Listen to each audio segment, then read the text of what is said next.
Okay, so we're going to start with some inking in of this page on my Darkwood series. So these are the Masked Bandits. There's 4 characters, or 4 individuals. So I've made good progress so far on these 2. I'm going to start on probably this one here next. I need to take down some of these pencil marks. They're not too obvious when I draw over them. Just taking them down a little bit. I could use a putty rubber, but any old rubber will do. Actually, I do have some Star Wars rubbers. I had these. I remember getting these when I was 11 years old, after the first Star Wars film came out. So let's use my Stormtrooper rubber instead. So I'm just going to take some of these down a little bit. Some of these rough pencil marks. You see it already, it's taking the graphite off. I normally start with a 0.5 pen, and I will roughly line in so you get a general outline. I might use a brush pen at some point in the future. This is a brush pen, so it's got a fine tip where you can push down and get a wider tip.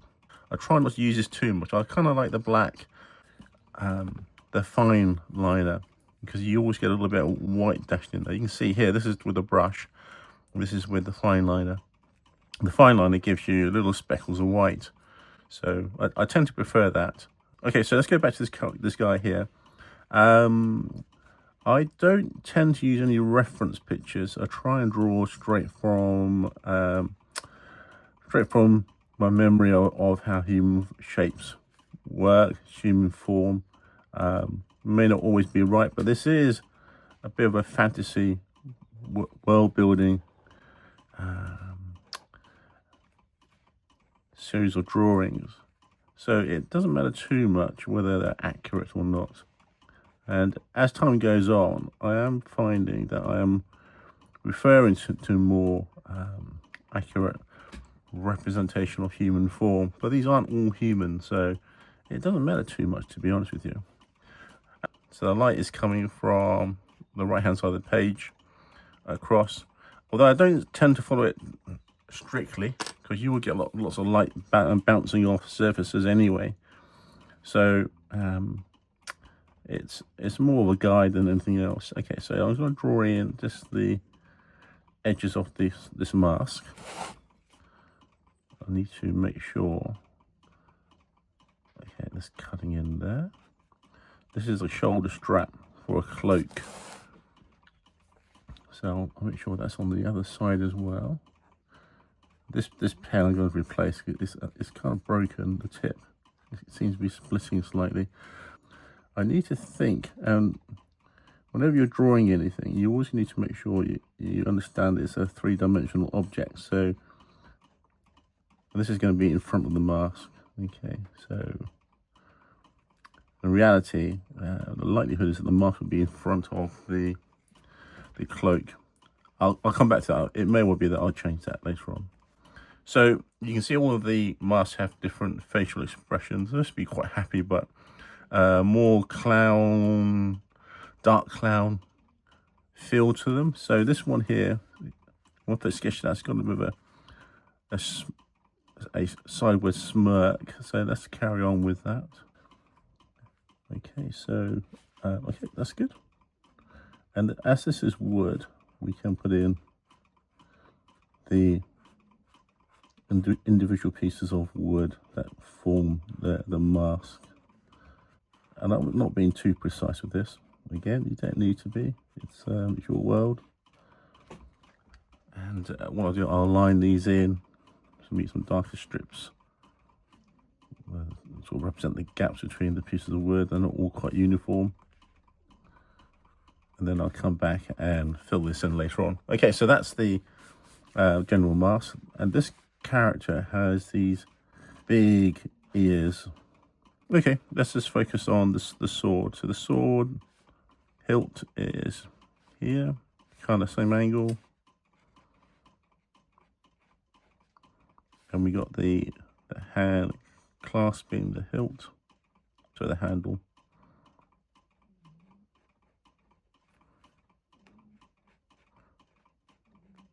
And again, I'm not too worried too precisely about what the hand shape looks like, whether it's as accurate as it needs to be. And then obviously the thumb is there. That's good enough. Right, and then the rest of the hilt is there. And let's just get the center line coming down. We'll put a little pommel at the bottom. You can emphasize where the knuckle's going to be.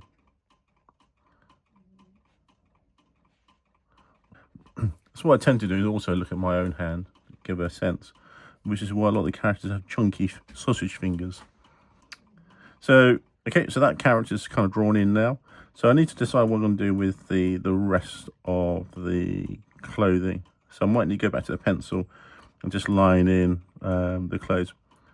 But we can also see that the motion is it kind of this creature's swung its arm around to point.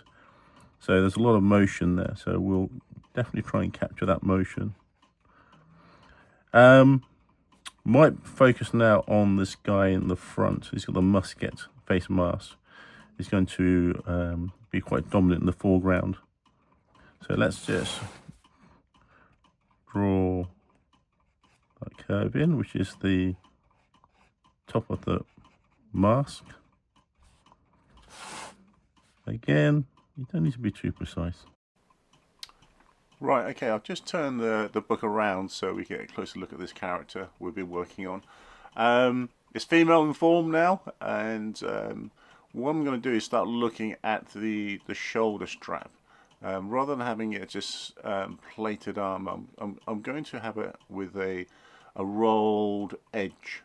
Okay, so you see some of these old medieval armor plates where it's more decorative. So this has got a rolled edge. I'm just going to emphasize now that there's a shadow line here that emphasizes the fact that it's a curved or a rolled edge. I'm going to leave a little bit of highlight here, but I will take it back a bit. I'll stipple it just to provide a little bit of grey tone, I suppose you want to call it that.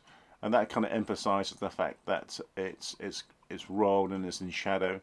What I'll do now is we'll add a little bit of reflectivity in the metalwork. Okay, so these are lines. They don't have to be straight lines. They kind of reflect some shadow or some object that is in front of that rolled edge. Because it's rolled, it doesn't have to be too tight.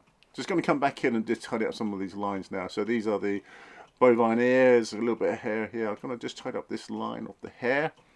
Just to emphasize that. I think I missed that from earlier on. But again, the pencil marks are a guide, so you can come back in and modify this anytime. And then obviously for the armor breastplate, we got these sort of plates joining the shoulder straps of the cloak. Okay, so kind of emphasize the shape and form of this female bovine raider. So yeah, so a lot of these creatures kind of develop. There's always a theme, yeah. So this one is more bovine. Could be a little bit more like a pig character, but I'm going for a cow related. So again, the pencil marks have been useful. They just adding the side straps now, and again the pencil marks. You know, they're a guide. You don't have to follow them precisely. So if the spacing's out, or if you want more straps, in this case, added to it, go ahead and do it. You know, I can rub out those lines. I'm just going to now just emphasize the top plate.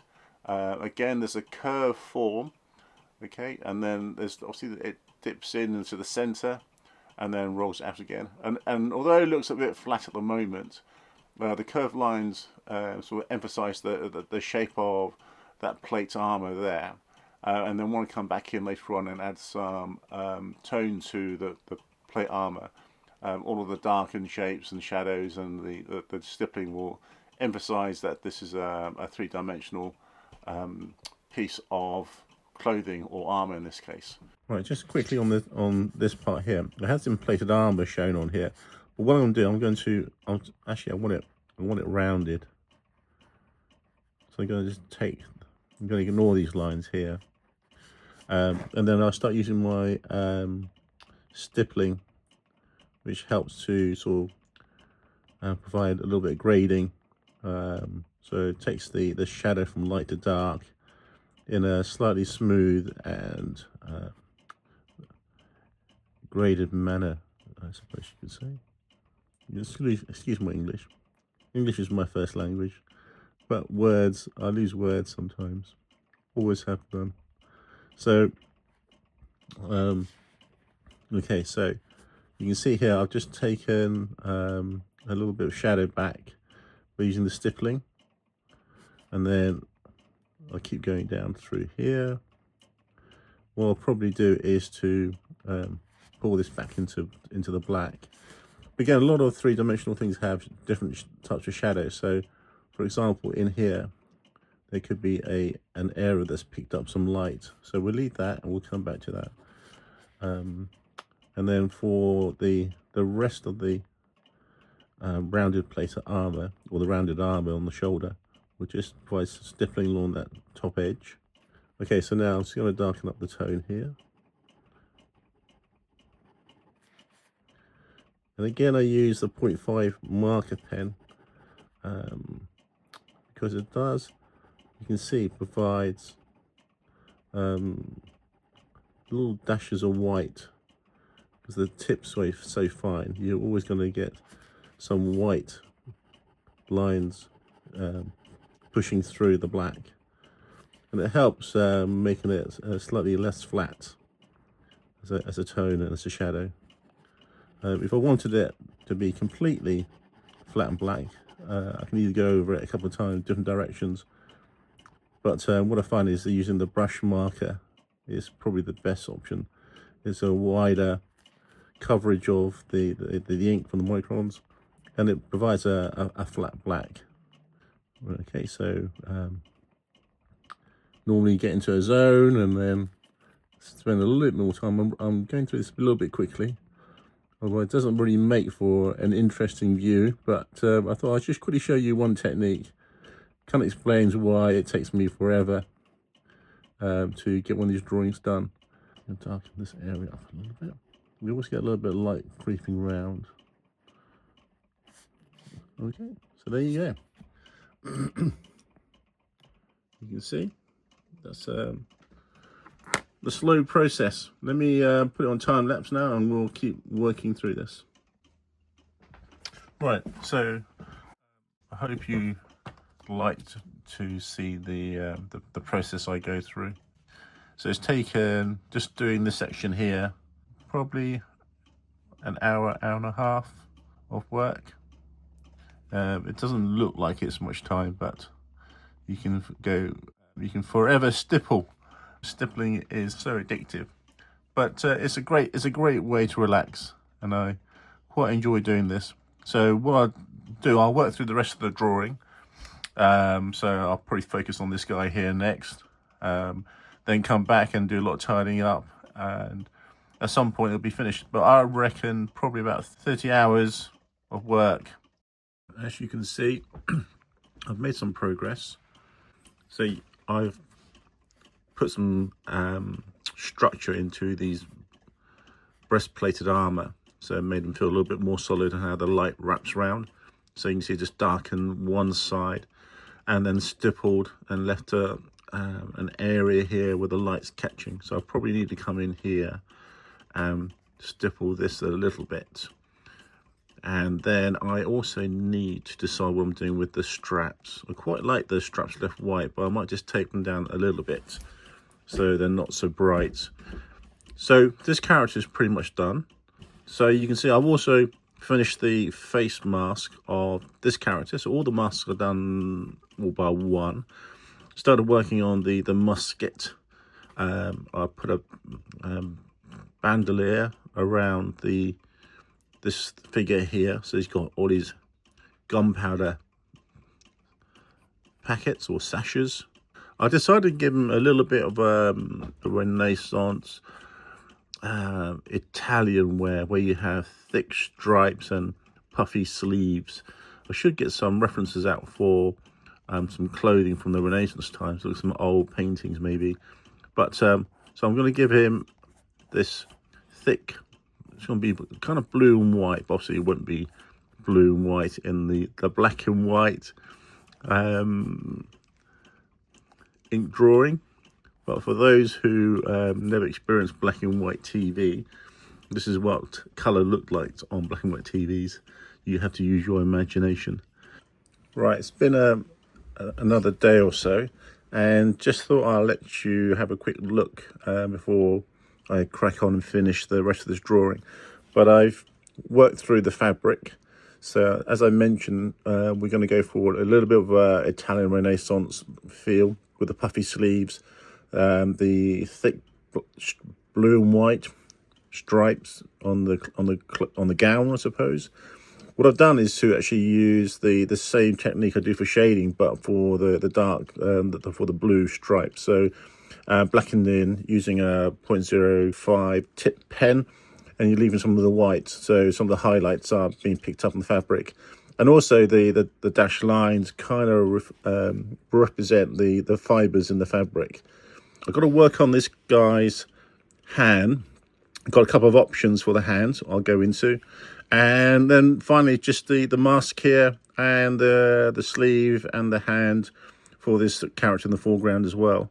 And then I may incorporate one of my creatures in the background, and I might blacken the background. It might be more effective if I completely blacken the background.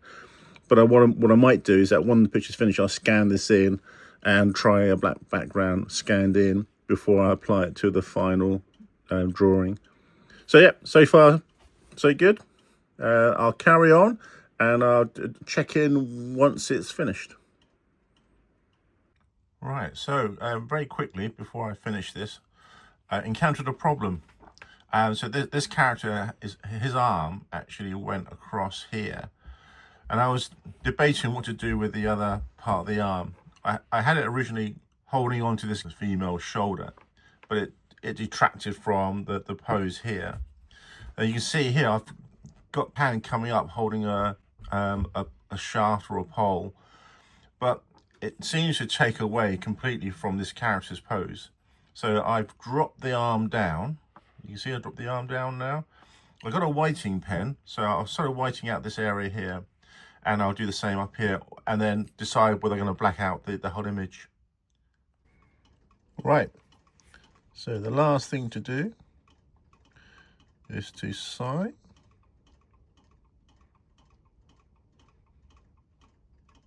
The drawing's finished, the 4 masked raiders, or the 4 bandits. Ignore, this will disappear on the final printable version, and I'll probably paint over on the sketchbook. But yeah, so I hope you enjoy the process. There'll be more of these. Let me know if they're interesting, and we'll see you again soon. Don't forget to like, subscribe, and also hit that notification bell for more content like this.